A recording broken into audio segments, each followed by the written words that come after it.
Tantôt, la personne rit. Demain, elle ne rit plus. Aujourd'hui, elle rit. Après, demain, elle ne rit plus. Dans quelques heures, elle rit. Quelques heures plus tard, elle ne rit plus. Et tu ne sais même pas quel comportement avoir avec une telle personne.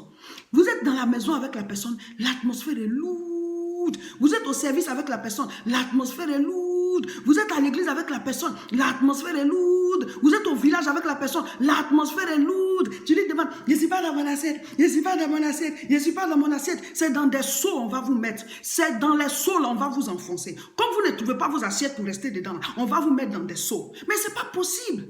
Je ne trouve pas mon assiette, je ne suis pas dans mon assiette, je ne la trouve pas. Mais il faut la retrouver ton assiette. Parce que vous fatiguez les gens. Combien de personnes m'écrivent? Combien de personnes m'appellent servante de Dieu? La vie est difficile avec ma femme. La vie est difficile avec mon mari. La vie est difficile avec mon patron, avec mon collègue. La vie est difficile avec tel frère, avec telle soeur. Vous fatiguez tout le monde. Oui, on te demande, oui, bon, c'est parce que je suis comme ceci, je suis comme cela. Mais vous ne vous pensez même pas aux autres. Les gens ont le cœur qui bat à tout moment à cause de vous. Ils ne savent pas ce qu'ils ont fait. Vous boudez. Vous êtes là. Aujourd'hui, vous riez. Demain, vous ne riez pas. Il y a une affaire qui est passée depuis longtemps. Tu vas charger l'affaire là. Tu es avec ça. Tu es avec ça. Oh non. Arrêtez. Arrêtez. C'est une torture. Vous fatiguez tous ceux qui sont autour de vous. Ça détruit vos couples. Ça détruit votre travail. Ça détruit même les opportunités que vous pouvez avoir. Parce que personne n'a envie de vivre avec une telle personne dans son entourage, dans son environnement. Et souvent, ces personnes-là, leurs humeurs sont dirigées par certaines choses. Il y a des personnes qui à tout moment sont malades. Ce n'est même pas de grandes maladies. Hein. Aujourd'hui, tu la vois. Elle dit, c'est ma mère qui me fait mal. Tu vas voir la mienne, sparadrap. Elle est comme ça. Et puis, vous allez supporter ça, vous tous. Demain, non, aujourd'hui, c'est parce qu'il y a mal à la tête. Tu peux me servir un peu de trucs, un peu de comprimés. Après, elle arrive, elle a une petite serviette. Elle est comme ceci.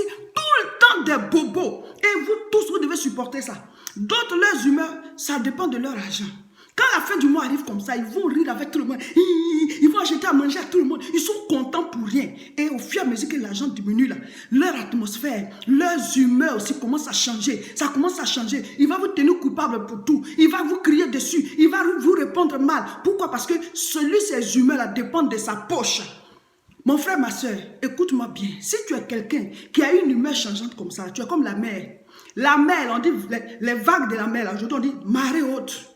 On dit la marée est basse, la marée est haute, la marée est basse. Quand la marée est basse, là, vous pouvez nager. Mais quand la marée est haute, on met un drapeau rouge. Celui qui tombe dans l'eau, là, il meurt. Il y a des gens comme ça.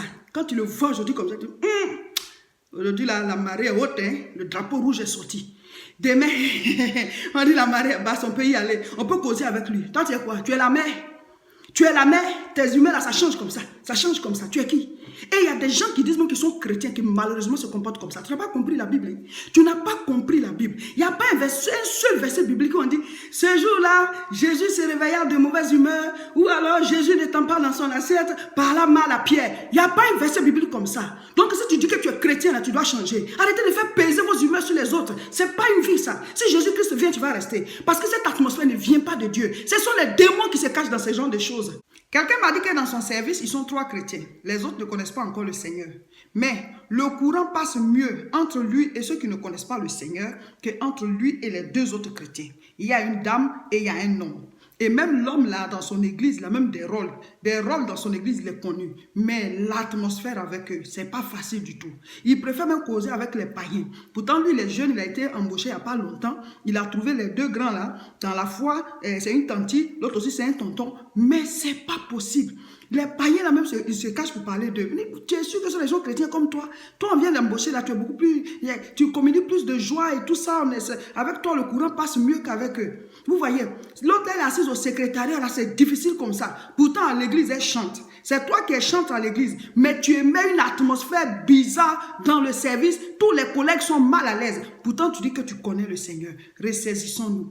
Ressaisissons-nous. Ce n'est pas comme ça la parole de Dieu. Nous devons manifester Christ. Jésus dit, venez à moi, vous tous qui êtes fatigués, chargés, je vous donnerai le repos. Ce n'est pas nous qui allons charger encore ce que Jésus veut décharger avec notre atmosphère lourde.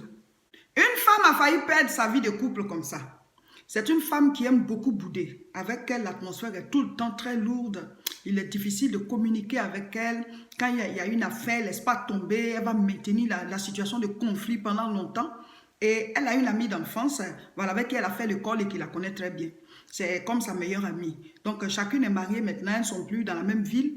Et un jour, celle-ci, là, qui aime bouder, là, son mari, il a disparu. Il a disparu, il est quitté au travail, il n'est pas rentré. Et elle appelle, son portable est fermé. Elle appelle d'autres personnes, ses amis et tout ça. Ils lui disent non, non, non, rien de grave ne lui est arrivé. Seulement, il dit de ne pas t'informer de où il est.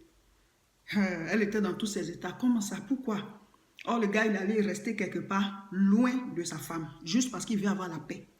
Et donc, celle-ci, elle appelle son ancienne amie, là, qui n'est plus dans la même ville qu'elle, qui est toujours sa meilleure amie. Elle lui explique, hey, mon mari est parti, c'est même pas, il a dit à tout le monde où il est, sauf à moi, il ne veut pas m'entendre, je l'appelle, ça passe pas et tout ça. C'est tellement qu'il a changé de numéro. Et sa camarade lui dit, il faut que je te dise la vérité. Est-ce que tu as changé? Elle dit, comment ça? Tu parles de quoi? Elle dit, mais parce que depuis qu'on est jeune, toi, tu aimes bouder. Tu boudes beaucoup. Chaque fois, on te le disait, quand on est avec les amis, on doit toujours supporter tes humeurs, on doit toujours te demander qu'est-ce qui ne va pas, tu ne réponds pas, tu prends du temps à expliquer ce qui ne va pas, et même quand on présente des excuses, tu ne laisses pas tomber vite, et même souvent, c'est toi qui as tort, mais tu nous fais peser cette lourdeur de tes humeurs, là, vraiment, c'est difficile à supporter. On te le disait, mais moi, je savais que ça allait te créer des problèmes un jour, parce que ton mari, c'est quelqu'un de jovial, il est jovial, il est tout le temps content, et il ne peut pas supporter une telle atmosphère. Vous savez, c'est pas facile de vivre avec une telle atmosphère. On ne vit qu'une seule fois. Il y a des gens qui sont des hommes de paix. Il y a des femmes qui sont des femmes de paix. Il y a des gens aussi dans votre service, ils veulent juste venir travailler. Vous êtes collègues, c'est pas pour qu'ils puissent souffrir. Vous voyez, donc quand tu es dans une telle atmosphère et que tu es quelqu'un qui aime la paix, qui aime la joie, tu vas supporter à un certain moment. Satan, je ne sais pas moi si c'est Satan qui a amené son mari à partir, mais finalement, il va fuir parce que c'est pas facile. Tu vas dire c'est Satan, mais quelque part tu es fautive.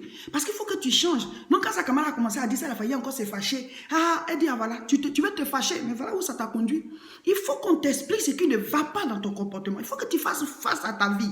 Elle dit, ok, dis-moi, ne laisse pas tomber les choses. Est-ce que tu lui fais pas ça? Elle dit, si. Elle dit, voilà, il faut changer. Quand il va revenir, il faut que tu changes. Souvent dans le couple, il y a une personne qui est comme ça. Ça arrive aussi que les deux soient comme ça. Soit c'est la femme qui est tout le temps d'humeur changeante, ou alors c'est l'homme qui est tout le temps d'humeur changeante. C'est malheureux, mais il y a des hommes aussi qui boudent beaucoup, qui boudent même, qui dépassent même les femmes. Tu peux trouver leur couple, c'est la femme qui s'exprime plus facilement, qui discute, qui communique, mais l'homme il est fermé, il ne veut rien dire, quelque chose ne va pas, ça se trouve dans son cœur, il va faire peser l'atmosphère sur sa femme, sur ses enfants, tout le monde est mal à l'aise dans la maison, on ne sait pas ce qui ne va pas, mais on ne peut pas deviner ce qui ne va pas. Si vous ne communiquez pas, normalement il faut communiquer. La Bible dit d'être simple comme des colombes, prudent comme des serpents, mais simple comme des colombes. Quand tu es prudent, ça veut dire qu'il y a quelque chose qui vient, qui est un danger, tu le vois vite. Maintenant, simple, ça veut dire qu'il ne faut pas être compliqué, il ne faut pas être difficile, il ne faut pas que la vie avec toi soit, vraiment, je ne sais pas moi. Il y a des gens, tu vis avec eux, c'est comme si c'est eux qui ont créé le monde, c'est eux qui ont créé les lois de la terre, c'est comme s'ils ne vont jamais mourir, vous êtes stressé avec eux, vous marchez sur des œufs, vous ne savez même pas qu'est-ce qu'il faut faire, vous avez le cœur qui bat la chamade à tout moment, parce qu'on ne sait pas ce que la personne pense de toi, qu'est-ce que tu lui as fait, qu'est-ce qu'il va dire, et la personne est lourde, non quand même, il faut arrêter ça mes frères, mes soeurs. Je veux parler à ceux qui disent qu'ils sont chrétiens là. Parce que quand tu dis que tu es chrétien, tu te comportes comme ça veut dire que tu n'es pas encore chrétien. Tu n'es même pas encore chrétien parce que je vais prendre des passages dans la Bible pour vous le dire. C'est pas comme ça qu'un enfant de Dieu doit se comporter. Quelque chose ne va pas, on s'assoit, on en parle. Tu dis, ah, il y a telle chose qui ne m'a pas plu. Après ça, on le règle et on avance. Mais vous êtes lourd, et puis on ne sait même pas dans quoi on est finalement. Si Jésus vient, vous restez. Parce que ça, c'est pas biblique. Proverbe chapitre 27, le verset 3. Lisez ça. La Bible dit, la pierre est pesante et le sable est lourd, mais l'humeur de l'insensé pèse plus que l'un et l'autre. Même la Bible reconnaît que quand tu as une humeur changeante, là, ton humeur pèse, c'est lourd. Donc, il dit, la pierre est pesante et le sable est lourd. Parce que quand tu mets le sable comme ça dans une cuvette, tu veux soulever, c'est lourd. La pierre aussi, elle est très pesante. Mais la Bible dit, l'humeur de certaines personnes, c'est plus lourd que et le sable et la pierre. La Bible dit. Et la Bible déclare qu'on dit l'humeur de l'insensé. Ça veut dire quoi? Quand tu as un tel comportement, tu n'es pas sage. C'est un manque de sagesse. Quand on t'appelle insensé, ça veut dire que tu n'es pas sage. Tu manques de sens en fait. Se comporter comme ça, c'est détruire ta vie à ton insu. C'est détruire ton couple. C'est détruire la vie de tes enfants. Il y a des parents comme ça. Leurs enfants ne sont pas à l'aise avec eux. Papa est est d'humeur changeante. Il y a des enfants même qui ne peuvent même pas se rapprocher de leur papa, ni de leur maman, parce qu'elle est difficile. C'est comme si elle repousse les enfants. C'est comme s'ils repoussent les enfants. Pour lui demander quelque chose, mais les enfants, ils ont peur. Pourquoi? Parce que le père, il a de ces humeurs-là. La Bible dit, tu es un insensé. C'est ça que tu ne sais pas. Tu manques de sagesse. C'est ce que la Bible dit. C'est ça que je vous ai en train de lire là. Lisez aussi, vous allez voir. Tout ce qui se passe sur la terre, là, ça se trouve dans la Bible. La Bible, c'est le manuel d'utilisation. Le manuel d'utilisation de l'être humain. Donc, quand tu lis la Bible, là, tu sais ce qui se passe autour de toi. Donc, vous qui avez des humeurs changeantes, là, la Bible vous déclare insensé. Parce que quand il y a quelque chose, il faut en parler, il faut régler. Mais il ne faut pas bouder, il ne faut pas prendre ça pour faire peser l'atmosphère, plus que la pierre et plus que le sable. Et il y a des gens, pour eux, dès que ça va, ben, il faut changer d'humeur envers les autres. Comment ça? Qui vous a dit ça? Dieu lui-même, il a créé les cieux et la terre, on ne le voit même pas. Jésus, il était sur la terre, il était simple. Mais pas qu'on lui manquait de respect. Être simple ne veut pas dire qu'on va te manquer de respect. Non. Il y a être autoritaire et puis avoir de l'autorité, c'est différent. Avoir de l'autorité, c'est considérer l'être humain. Considérer l'être humain qui est devant toi. Lui parler comme un être humain. Manifester la joie, la paix, l'amour. Mais ça ne veut pas dire que la personne va te manquer de respect. Quand tu respectes même quelqu'un, c'est difficile que la personne te manque de respect. Mais quand vous voulez être autoritaire avec les gens, autoritaire au point où vos humeurs font souffrir les autres, mais quelque part, ça veut dire que vous-même, vous n'avez rien compris. Vous n'avez rien compris. C'est comme si vous êtes des parvenus. Vous étiez en train de chercher une certaine gloire, un certain niveau de vie pour écraser les autres. C'est ce que ça veut dire. Tu ne parles pas, mais tu détruis les autres avec tes humeurs. C'est toi qui as percé, c'est toi qui as réussi, donc on doit te supporter. Ce n'est pas biblique. Donc si tu dis que tu es chrétien, tu te comportes comme ça. Tu vas tout droit en enfer. C'est ce que la Bible dit. Éphésiens chapitre 4, du verset 26 au verset 27. La Bible dit, « Si vous vous mettez en colère, ne péchez point. Que le soleil ne se couche pas sur votre colère. » Verset 27. « Et ne donnez pas accès au diable. » Ça veut dire quoi? Il peut nous arriver de nous mettre en colère. Ça veut dire que quelque chose peut ne pas nous plaire. Quelque chose peut nous énerver. Mais la Bible dit que cette colère-là, tu ne la gardes pas jusqu'à ce que le soleil se couche dessus. Le soleil se couche dessus, ça a deux sens. Tu es en colère aujourd'hui. Tu dors avec. Jusqu'à demain, tu es en colère. Des jours, des semaines, des mois. Il y a des gens même qui gardent des histoires des années. Donc le soleil s'est couché sur ta colère là jusqu'à combien de fois? C'est grave. Et si le Seigneur revient ou si la mort te surprend, tu n'es pas sauvé parce que la Bible dit qu'il ne faut pas que le soleil se couche sur ta colère. Il y a un autre genre de soleil se couche sur la colère, c'est quand on donne accès au diable. Que cette colère ne t'amène pas à pécher. Galates chapitre 5, le verset 22. Mais le fruit de l'esprit, c'est l'amour, la joie, la paix, la patience, la bonté, la bienveillance, la foi, la douceur, la maîtrise de soi. Mon frère, ma soeur, normalement, quand on reçoit Jésus-Christ dans sa vie, on a le Saint-Esprit. Et le Saint-Esprit, il y a les dons de l'Esprit et il y a le fruit de l'Esprit.